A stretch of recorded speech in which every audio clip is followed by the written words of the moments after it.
Hello all, நான் சொல்ல போகிற இந்த மூவி உண்மையாகவே உங்கள் கண்களை கலங்க வச்சிரும்னே சொல்லலாம். பொதுவாக எல்லா லவ் ஜெனர் மூவிலையும் ஹீரோ அண்ட் ஹீரோயின் அவங்க ரெண்டு பேருக்குள்ள காதலை மட்டும்தான் சொல்லியிருப்பாங்க.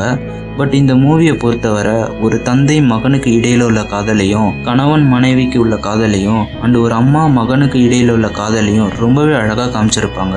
அண்ட் இந்த படத்தோட ஒன்லைன் என்னன்னு கேட்டிங்கன்னா, ஹீரோவும் ஹீரோயினும் லவ் பண்ணி கல்யாணம் பண்ணிட்டு அவங்க குழந்தையோட அழகான ஒரு வாழ்க்கையை வாழ்ந்துக்கிட்டு இருக்காங்க. அவங்க பையனுக்கு 5 வயசாக இருக்கும்போது அவங்க அம்மா திடீர்னு இறந்து போயிடுறாங்க. பட் அந்த பையன் அவன் படித்த ஸ்டோரி புக்கில் வர மாதிரி மழைக்காலம் வந்ததும் அவங்க அம்மா மேகலோகத்திலேருந்து திரும்பி வந்துடுவாங்கன்னு அவங்க அப்பா கிட்ட சொல்லிக்கிட்டு இருக்கான். பட் அவங்க அப்பாவோ இவன் என்ன வளர்றான் அப்படின்னு நினச்சிக்கிட்டு இருக்காரு. பட் மிராக்கிளாக மழைக்காலம் வந்ததும் அவங்க அம்மா உண்மையாகவே திரும்பி வந்துடுறாங்க. அண்ட் அவங்க எப்படி வந்தாங்க, அதுக்கப்புறம் என்னெல்லாம் நடந்துச்சு அப்படின்றது தான் இந்த மூவியோட மிச்ச ஸ்டோரி.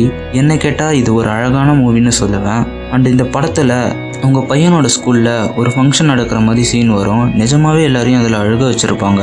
அண்ட் இந்த படத்தோட பேர் பி வித் யூ. இது ஒரு Korean love drama movie. Amazon பிரைமில் தமிழ் டப்பிங்லேயே இருக்குது. ஸோ இந்த படத்தை இதுவரை நீங்கள் பார்க்கலனா மிஸ் பண்ணாமல் பார்த்துருங்க.